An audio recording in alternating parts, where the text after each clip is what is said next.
At 11:43 the next morning, the Saiyans arrive in the eastern metropolis. And, well, I hope that wasn't anyone's favorite cardinal direction. Since the one who killed Raditz knows about the Dragon Balls they want, and they assume the one who killed Raditz has the highest battle power, they find the highest battle power reading and head off towards it. And hey, they're right, it is Piccolo. The rest of the warriors sense the arrival of the Saiyans and head off in Piccolo's direction too. Well, Tenshinhan tries to get Chaozu to stay behind, because nobody cares about Chaozu, but Chaozu's certain that this time he will be of great help and not just immediately die. Kuririn is the only one to make it before the Saiyans arrive, and he and Gohan get to talk a bit. Once again we get another moment of Toriyama's wistful brain making a mistake and then burying it forever. In its original publication, the two speak to each other as if they'd never met before, but the scene was rewritten for all future releases as well as the TV adaptations. I'll just leave this with another But we'll add, thank heavens for Julian at Kanzenshuu being just insane enough to go through all these back issues of Jump and impart to all of us brand new, old knowledge. So since Toriyama had planned this for at least a year and had been laying hints for almost that long, naturally the reveal of Piccolo's alien heritage comes in a completely dismissive statement that's barely dwelled on. And believe it or not, I'm okay with that. Partly because we don't need the same kind of drama that Goku had, that would just be redundant. And partly because, well, the reveal isn't so much a reveal in itself as it is a setup for another reveal later on. But suffice it to say, Nappa recognizes Piccolo as a Namekusei-jin, or person of planet Namek, or Namekian. Vegeta elaborates that they have magical type powers, and because of this they assume Piccolo is the one who created the Dragon Balls. Meanwhile, Kami-sama, who's been listening in, realizes he probably created the Dragon Balls through some kind of repressed racial memory. And now that we're finally here, I can harp on one of my pet peeves. When fans say, Piccolo was never a demon, he just thought he was because he didn't know he was actually a Namekian. No, wrong! Piccolo's planet of origin has no more bearing on whether or not he's a demon than Kami-sama's planet of origin does in regards to whether or not he's a god. The series treats those two aspects as totally different things that are not the least bit mutually exclusive. Yes, Piccolo creates his demon spawn by spitting up eggs, which is later established as how regular Namekians reproduce. But we never see any other Namekians come out like this. And even if you count that as simply an inconsistency, there's a scene we've already covered in this arc, long after Toriyama claims to have decided Piccolo and God are aliens, where God comments on the Piccolo killed Raditz having passed to the next world. That's a very tangible demon trait that is no longer happening. If Piccolo's odd characteristics are the result of his Namekian heritage, this must mean he's becoming less Namekian, right? And since God does have the ability to travel between the worlds of the living and the dead, and is on speaking terms with the Judge of the Dead, I'm inclined to assume he's not mistaken that Piccolo's prior victims didn't pass on. And then there's the terrible anime-only Garlic Jr. arc that I thankfully don't have to cover today, where the villains likewise claim to be Mazoku and are aliens, but completely different aliens than Piccolo, and yet they still refer to Piccolo as having been one of them. No, it's not Toriyama's story, but it does make it clear that everyone was on the same page. Piccolo's an alien, who is also a demon. Now, I'm not saying there's not retconning going on here. Piccolo is changed from a native of Earth to an alien, and plenty of elements from his appearance to the Dragon Balls to even the design of his throne are rewritten to be Namekian.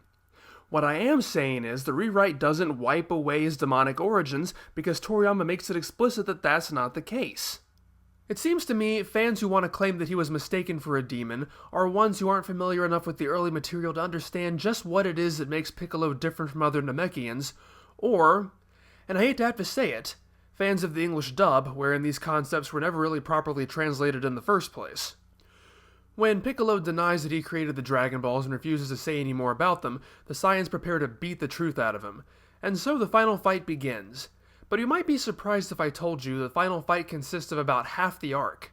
It's by far the longest continuous fight the series has ever seen up to this point, and aside from the fight with Frieza, is the longest in the series.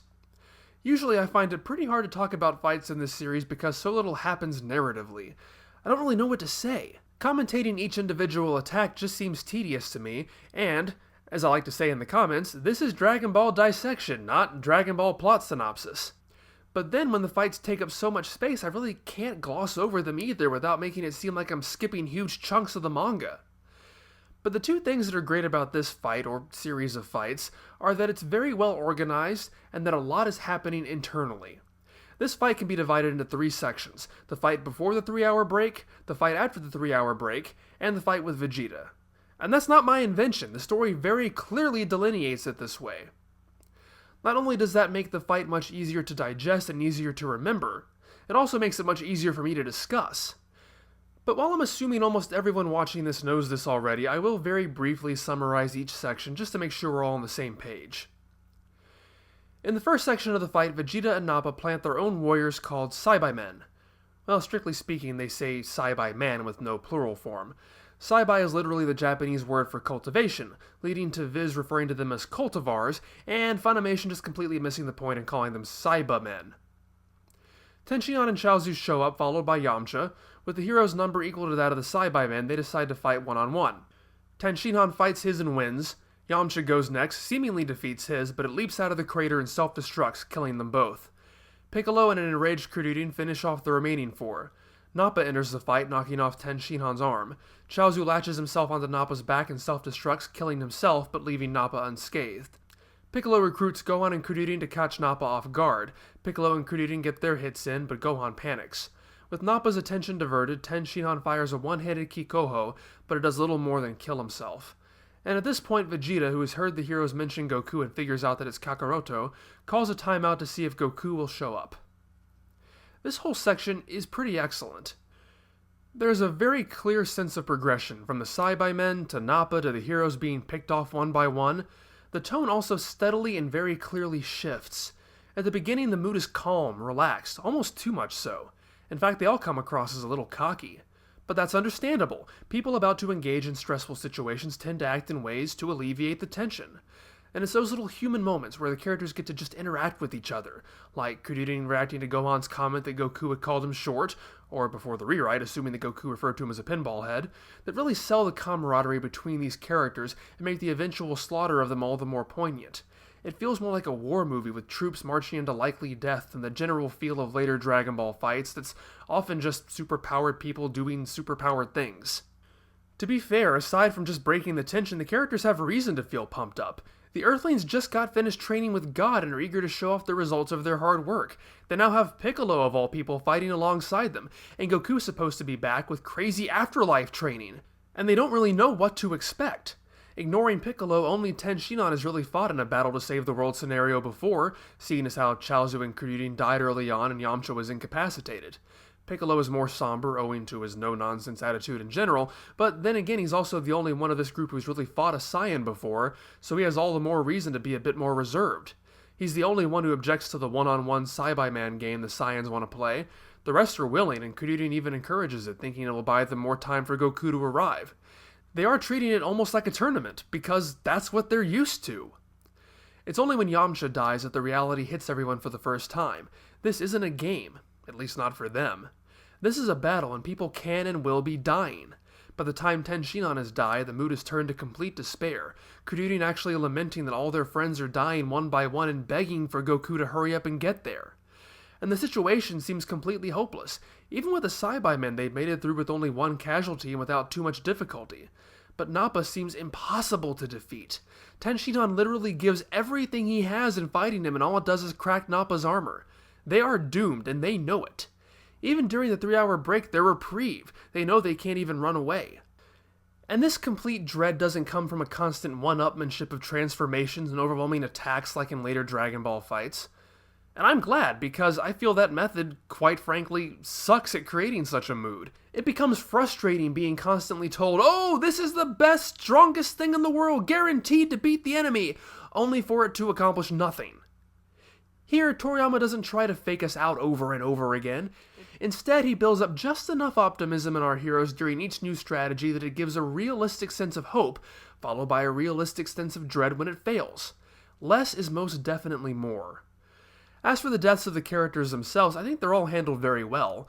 More than anything, the deaths contribute to the building of tension, and the emotions expressed by the survivors give the deaths weight. Let's start with Yamcha. Now, here is the image that has launched 1,000 internet memes. Perhaps more than anything else, Yamcha lying dead in a crater is what he is remembered for. Poor dolt. They're t-shirts, action figures. well, as much as you can call the plastic representation of a dead person an action figure. To his detractors, it is everything lame about Yamcha expressed in one eye-rolling moment. His lack of ability and his arrogance result in an embarrassing death while he's talking trash, no less, against not even the main villains, but one of their minions. And I can understand that. It's not exactly the most impressive moment for a guy who is starving for more impressive moments. And from that perspective, it does annoy me that Toriyama once again did the predictable with Yamcha by using him as the victim to show the situation is serious, and for resurrecting this arrogant streak of Yamcha's that only shows up right before something bad is going to happen to him. However, when I first saw it, I had to take it just on its own merits, and from that perspective, I found it and still find it to be a powerful, dramatic moment. While Yamcha does get cocky at the end, belittling the Saiyamen to the Saiyans and volunteering to take out all four by himself, as I said, that is in keeping with the general tone of the battle up until now. After all, a Saiyan of around the same strength of the Saiyamen is what defeated Son Goku himself, and yet they're doing okay so far. And while he does go out in a rather undignified way, I've always thought the fight leading to it, while short, is fairly impressive. I mean, just the fact that it is so short is impressive in and of itself. He handily puts his Saiyaman away. And Toriyama does, through Gohan, demonstrate that it is an exceptionally fast fight that requires ki sensing to even follow. And while it's not quite the noble and heroic sacrifice that Chaozu and Tenshinhan get, he is still fighting for others. Kuririn starts to volunteer and Yamcha shoots him down, reminding Kuririn he's already been brought back to life by the Dragon Balls and can't do it again. If anything, it's the most cautious statement anyone has made so far, a reminder not to take chances. If only he'd remembered that. But this is really the culmination of Kuririn and Yamcha's relationship. Prior to now, I've tried to make note that these two characters have really spent a lot of time together and seem to have a really strong bond that's sadly overshadowed by Goku and Kuririn. But Yamcha takes Kuririn's place. When Yamcha dies, it's Kuririn who grieves over his body. And when the Saiyans make fun of Yamcha, it's Kuririn who totally loses it and musters up a huge blast to avenge him, taking out 3 Saiyamen in one shot. Continuing on to Chaozu, this is probably his most memorable moment too. This is just my guess, but I've always assumed Chaozu bases his attack on the move that took out Yamcha. And it is a wonderfully noble, heroic sacrifice. Even Piccolo eulogizes his respect for him. Just like with Yamcha, its power is through the emotional connection to another character. Obviously, in this case, it's Tenshinhan. Tenshinhan tries to get him to stop, but before he can, it's already happened. And since Chaozu's already been wished back before, that's it. He's done. No quick fix. Seemingly no fix at all. That said, more than any other death, this just feels like Toriyama getting him out of the way. Chaozu doesn't even try fighting. There is one moment where he says his powers don't work on Nappa, but that's it. No hand-to-hand, no ki blasts. It just seems premature at this point to make the sacrifice play. The battle with Nappa has just started, and Nappa hasn't even killed any of them. But Chaozu just goes straight to killing himself, like that's literally the only thing Toriyama could think for him to do, or he was just that eager to have him die and never come back. And it is so consistent with the way Chaozu's been handled up until now. In the Piccolo arc, he dies before having done anything. In the 23rd Budokai arc, he's hospitalized and removed for the rest of the story at the very beginning. And here, he's killed almost immediately. And this is it for Chaozu. He never does or says anything of any consequence ever again. I've already gone into this, so I won't again, but it is just such a waste. A powerful moment on its own, but, like with Yamcha, is just so at the expense of the character. Perhaps not surprisingly, Tenshinhan comes out of this looking the best of the three. He is actually the first one to start fighting, immediately volunteering for Saiyaman number 1, and he dispatches it with just 2 hits. Like Yamcha, he doesn't actually kill his, and in fact the beast starts to get back up. Unlike with Yamcha, someone actually warns him, but it doesn't matter as Vegeta kills it himself as consequence for failing. As an aside, that's probably why Yamcha's Saiyaman is willing to kill himself to defeat his opponent. Perhaps because Tenshinhan was the first to embarrass the Saiyans, Nappa chooses to attack him first, and chances are if the others hadn't intervened, Nappa probably would have killed him not long after chopping his arm off. But while Tenshinhan goes for the suicide option just like Chaozu, his is quite a bit cooler. The fact of the matter is Chaozu's death works primarily because of the effect it has on Tenshinhan. By this point, Ten cares for his little friend so much he decides if Chaozu's dead, he might as well be dead too. Granted, it would be much more powerful if their characters and their relationship were a bit better developed, but how it manifests itself through Tenshinhan still really works. He's defiant and furious, especially after Chaozu dies, and he is more than ready to give his all, and he's the first to cause some actual visible damage. It's just superficial, Nappa's armor and a few scrapes, but hey, it's something. My only real issue with how these deaths are presented is in the order. The fight starts with Kuririn, Gohan, and Piccolo. Then Tenshinhan, Chaozu, and Yamcha show up. And then they die, and we're back to Kuririn, Gohan, and Piccolo. In fact, they literally die in reverse order of their arrival. Yamcha's the last to arrive and the first to die. Chaozu and Tenshinhan show up just prior to Yamcha, and they're the next two to die.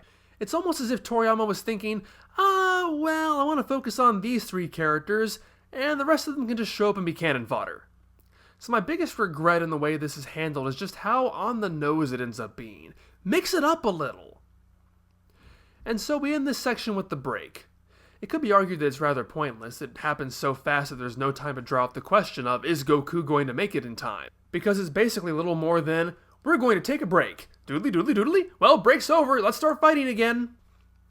I mean, yes, from an in-universe perspective, it allows Goku to get there in the nick of time. He barely makes it in time to save anyone as it is, so without that extra 3 hours, he wouldn't have a chance. But obviously Toriyama was going to write it so Goku makes it just in the nick of time no matter what. But what it does accomplish is this. The bad guys are so at ease, they can afford to put off the killing for a few hours. And that's something that makes this so special. Even when they're not fighting, the story is building tension. In a way, not fighting makes it all the more tense. There's just something not natural about it.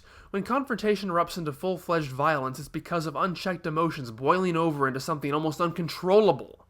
That the Saiyans can just say, okay, we've had enough for now, we'll kill you in 3 hours, is a sign of just how accustomed to killing they are.